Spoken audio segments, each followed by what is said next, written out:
बिस्मिल्लाहिर्रहमानिर्रहीम। Dear students, आज जो टॉपिक हम डिस्कस करने जा रहे हैं फर्स्ट ईयर केमिस्ट्री का चैप्टर केमिकल काइनेटिक्स और उसका टॉपिक है types of order of reaction.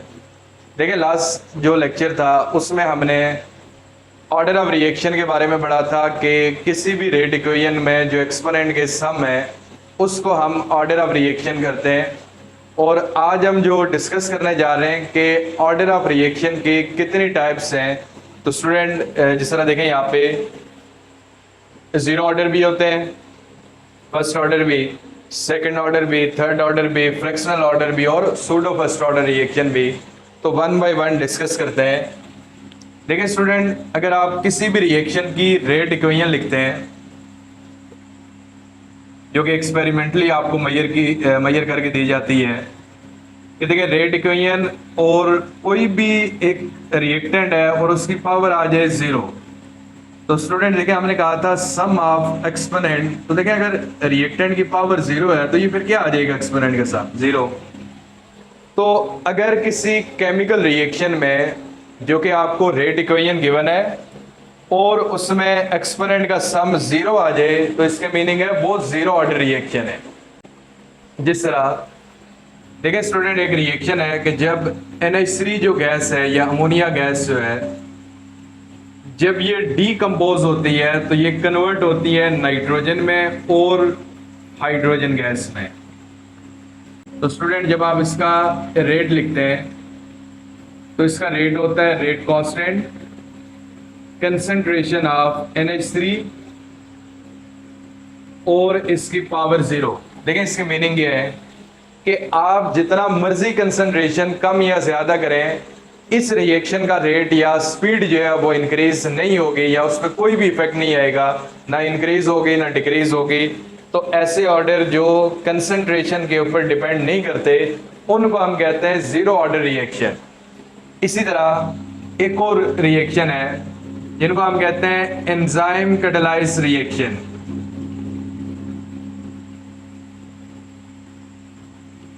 Student, जितने भी एंजाइम कैटालाइज रिएक्शंस हैं ये भी जीरो ऑर्डर हैं, इनका भी कंसंट्रेशन से कोई भी इफेक्ट इनके ऊपर नहीं होता। फिर इसी तरह एक रिएक्शन है हाइड्रोजन का क्लोरीन के साथ in the presence of sunlight, और ये HCl बनाते हैं। ये भी जीरो ऑर्डर रिएक्शन है क्योंकि फोटोकेमिकल रिएक्शन है, ये डिपेंड करते हैं लाइट के ऊपर, इनका रिएक्टेंट से कोई कंसर्न नहीं होता। तो सिंपल अगर आप कहें ऑल दोज रिएक्शन जिनमें रिएक्टेंट की कंसंट्रेशन रेट को इफेक्ट नहीं करते, they are called zero order reaction. तो स्टूडेंट इसको डिफाइन कैसे करेंगे? Those chemical reactions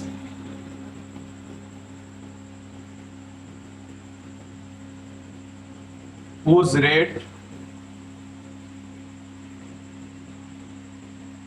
is independent of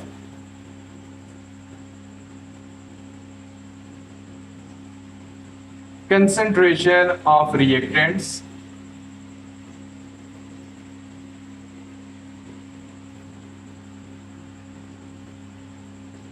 they are called zero order reactions. कि आप जितनी मर्जी रिएक्टेंट की कंसंट्रेशन कम ज्यादा करें तो उसकी वजह से रेट के ऊपर कोई इफेक्ट नहीं होता, they are called zero order reaction. उसके बाद स्टूडेंट नंबर 2 पे है फर्स्ट ऑर्डर रिएक्शंस। देखें अगर एक केमिकल रिएक्शन है और आप उसका जब रेट लिखते हैं rate constant concentration of reactants है या जो भी सब्सटेंस, जिस तरह यहाँ पे आपने A लिखा हुआ है, इधर भी हम यही लिख लेते हैं, और इसकी पावर 1 है, तो फिर ऑर्डर जो है वो कौन सा आ जाएगा? First order reaction. ये देखें रेट इक्वेशन में जितनी भी कंसंट्रेशंस हैं उनके एक्सपोनेंट का सम अगर 1 के इक्वल आ जाए फर्स्ट ऑर्डर है, अगर ये एक्सपोनेंट का सम 2 के इक्वल आ जाए सेकंड ऑर्डर है, 3 के इक्वल आ जाए थर्ड ऑर्डर है। जिस तरह एक रिएक्शन है 2 मोल्स ऑफ N2O5 और ये कन्वर्ट हो रहा है 2 moles of N2O4 plus O2। Student अगर आप इसका रेट लिखें तो जो रेट ऑफ रिएक्शन है it is equal to rate constant concentration of N2O5 और इसकी पावर होती है 1। और इस रिएक्शन का अगर आप ऑर्डर लिखें तो देखें रेट इक्वेशन में एक ही कंसंट्रेशन है और उसकी पावर 1 है, तो ये कौन सा ऑर्डर हो जाएगा, फर्स्ट ऑर्डर रिएक्शन। फिर स्टूडेंट एक बात आपने याद रखनी है, देखें ये पावर 1 है, इधर 2 लिखा हुआ है। इससे प्रीवियस लेक्चर में मैंने बड़ा डिटेल में ये बताया हुआ है कि ये जो हमारे पास रेट इक्वेशन होती है कभी भी बैलेंस केमिकल इक्वेशन से नहीं लिखी जाती। ये जिस तरह ये एग्जांपल हम करेंगे तो इस तरह एक्सपेरिमेंट होते हैं, एक्सपेरिमेंट से रेट इक्वेशन को फाइंड किया जाता है और इवन ऑर्डर को भी। तो ये आपने इसी तरह याद करनी होगी, ठीक है, आपने बैलेंस केमिकल इक्वेशन से नहीं लिखनी। तो देखें इसको डिफाइन किस तरह से करेंगे, ऑल दोज रिएक्शन के जिनमें एक्सपोनेंट ऑफ रिएक्टेंट कंसंट्रेशन 1 के इक्वल है तो उनको फर्स्ट ऑर्डर रिएक्शन कहते हैं, यानी reactions in which sum of exponents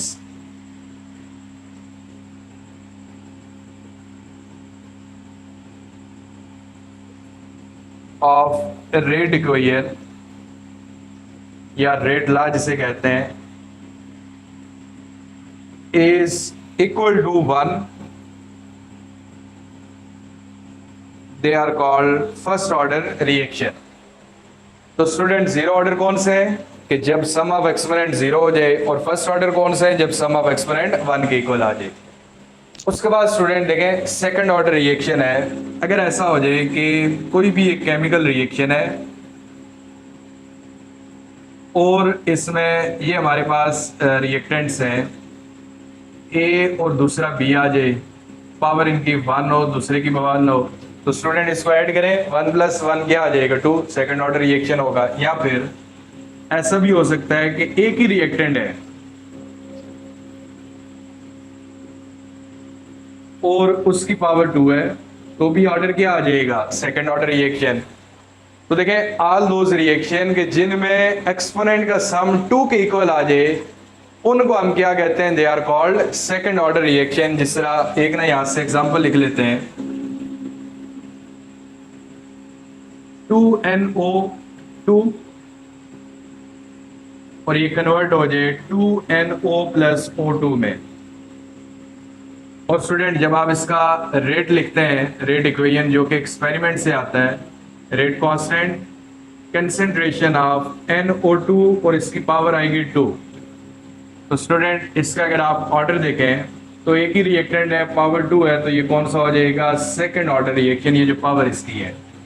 अब देखें इसमें जितने नंबर ऑफ मोल यहाँ पे लिखे हुए हैं उतने ही एक्सपेरिमेंट भी है। तो मैं फिर ये बात बता रहा हूँ, ये तो चले एक्सीडेंटली इसके इक्वल आ गया, लेकिन लाजमी नहीं कि हमेशा इक्वल होगा, सम टाइम सेम होते हैं, सम टाइम ये सेम नहीं होते। इससे प्रीवियस लेक्चर में इस चीज़ के बारे में हमने बड़ा डिटेल में पढ़ा हुआ है। अब देखें इसको डिफाइन कैसे करेंगे, reactions in which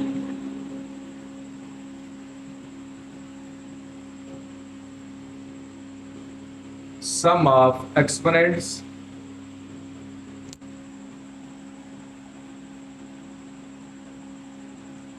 in rate equation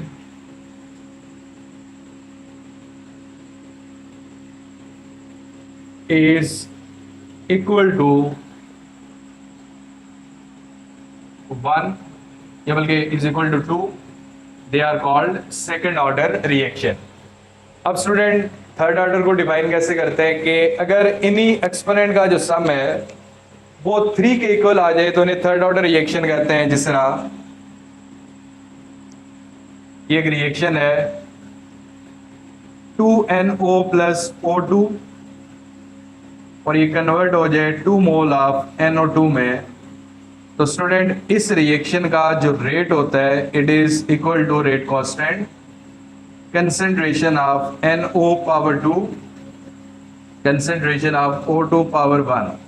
अब स्टूडेंट देखें ये भी इसी के इक्वल है, लेकिन आपने मैं बार बार ये बात बता रहा हूँ कि ऐसा नहीं समझना हमने इधर से ही देख के लिखा है, ये एक्सपेरिमेंट से आती है रेट इक्वेशन और आपने इसको डायरेक्ट याद ही रखना है। और इसका ऑर्डर अगर आप देखें तो ये 2 + 1, तो ऑर्डर कितना हो जाएगा, थर्ड ऑर्डर। अब स्टूडेंट यहां से ऐसा नहीं समझना कि एक रिएक्टेंट की पावर 2 है और दूसरे की 1 है। देखिए ऐसा हो जाए कि एक ही रिएक्टेंट है और इसकी पावर 3 हो जाए, तो ये कौन सा होगा, थर्ड ऑर्डर रिएक्शन। या फिर ऐसे है, दो रिएक्टेंट है, एक की पावर 2 है, दूसरा का जो एक्सपोनेंट है वो 1 आ जाए। या फिर तीसरा जो है, तीन रिएक्टेंट हो ए बी सी, तीनों की पावर 1 1 आ जाए, तो फिर भी वो थर्ड ऑर्डर ही बनेगा। तो स्टूडेंट इसको डिफाइन कैसे करेंगे कि reactions in which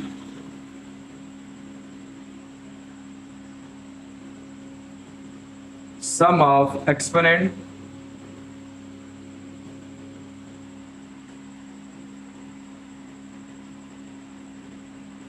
of a rate equation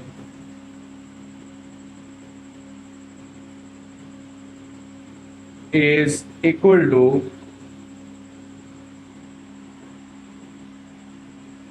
three. They are called third order reaction. अब स्टूडेंट नंबर 5 में है फ्रैक्शनल ऑर्डर रिएक्शन। देखिए अगर एक्सपोनेंट का सम फ्रैक्शन में आ जाए, पॉइंट्स में आ जाए, डिवीजन में आ जाए, तो फिर हम उनको फ्रैक्शनल ऑर्डर कहते हैं। जिस तरह एक रिएक्शन है H2 + Br2, प्रोडक्ट होता है 2 मोल ऑफ HBr। स्टूडेंट जब आप इसका रेट लिखते हैं, एक्सपेरिमेंटली आप रेट फाइंड करते हैं, तो ये इक्वल होता है rate constant concentration of H2 power 1 concentration of Br2, और इसकी पावर होती है 1/2। ठीक है, ये एक्सपेरिमेंट से आप फाइंड करते हैं। तो स्टूडेंट देखें, इसका जब आप ऑर्डर लिखते हैं तो ये आ जाएगा 1 + 0.5, ये 1/2 0.5 ही है, तो ये आएगा 1.5। तो देखें अगर ऑर्डर फ्रैक्शन में आ जाए तो उसे हम क्या कहते हैं, फ्रैक्शनल ऑर्डर रिएक्शन। फिर स्टूडेंट इसकी डेफिनेशन कैसे करेंगे, reaction in which sum of exponent of rate equation is equal to fractions या फ्रैक्शनल नंबर, तो हम उसे क्या कहेंगे, फ्रैक्शनल ऑर्डर रिएक्शन। अब स्टूडेंट लास्ट पे एक और है सूडो फर्स्ट ऑर्डर रिएक्शंस। देखिए सूडो फर्स्ट ऑर्डर रिएक्शन कौन से हैं, अगर आप कोई केमिकल रिएक्शन कराते हैं और उसमें सॉल्वेंट लेते हैं, तो स्टूडेंट सॉल्वेंट जो होता है वो बहुत ज़्यादा क्वांटिटी में लिया जाता है, तो उसका अगर थोड़ी सी क्वांटिटी यूज़ हो गई है तो उस पर कोई ज़्यादा इफेक्ट नहीं होता, और उसकी वजह से रेट के ऊपर भी इफेक्ट नहीं होता। हमेशा वो रिएक्टेंट इफेक्ट करते हैं रेट को जिनकी कंसंट्रेशन स्मॉल होती है, लार्ज वाले रेट को इफेक्ट नहीं करते। तो अगर मैं कहता हूँ एक कंपाउंड है, जिस तरह ये कंपाउंड है टर्शरी ब्यूटाइल ब्रोमाइड, इसको टर्शरी ब्यूटाइल ब्रोमाइड कहते हैं। अगर आप इसकी हाइड्रोलिसिस करते हैं, आप इसका वाटर के साथ रिएक्शन करते हैं, तो स्टूडेंट रिएक्शन किस तरह से होगा कि ये ब्रोमीन और हाइड्रोजन बना लेंगे HBr, और प्रोडक्ट किस तरह आएगा, ये 3 मिथाइल इसी तरह आएंगे 2, और ये तीसरा मिथाइल, और इसी तरह साथ यहाँ पे Br की जगह OH आएगा प्लस HBr। तो देखिए एक टर्शरी ब्यूटाइल अल्कोहल आ गया और दूसरा HBr इसमें आ गया। अब जब आप इसका रेट मेजर करते हैं तो रेट में सिर्फ एक कंपाउंड लिखा जाता है और वो है टर्शरी ब्यूटाइल ब्रोमाइड, यानी इसको क्लोज करके लिख लेते हैं ब्रोमीन और साथ 3 मिथाइल ग्रुप, ये ब्रोमीन कार्बन और 3 मिथाइल ग्रुप। देखिए वाटर को नहीं लिखा जाता, हालांकि वाटर भी पार्टिसिपेट तो कर रहा है रिएक्शन में, लेकिन ये एक्सेस क्वांटिटी में है तो इसको रिएक्शन के रेट में इंक्लूड नहीं करते, क्योंकि जो भी कंपाउंड एक्सेस में होते हैं वो रेट डिटरमाइनिंग स्टेप में पार्टिसिपेट नहीं करते। तो स्टूडेंट इसको डिफाइन किस तरह से करेंगे, reactions in which solvent is present in excess quantity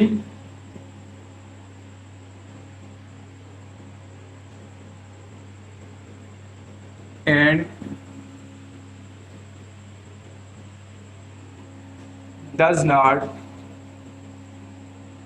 take place in rate determining step.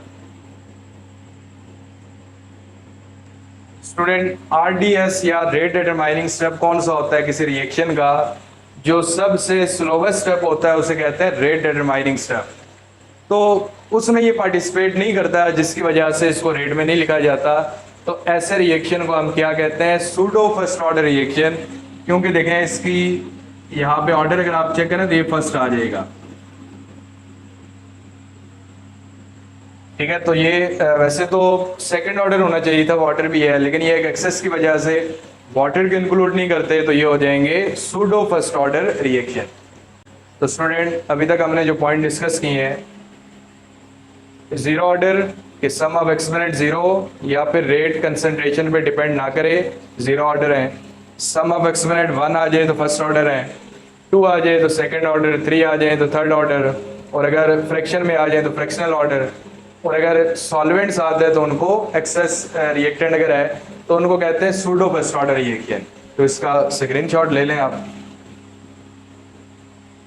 तो स्टूडेंट आज जितनी भी बातें हमने डिस्कस की हैं, कोई भी पॉइंट अगर क्लियर नहीं है तो आप कमेंट बॉक्स में पूछ सकते हैं, तो इंशाल्लाह आपको आंसर किया जाएगा।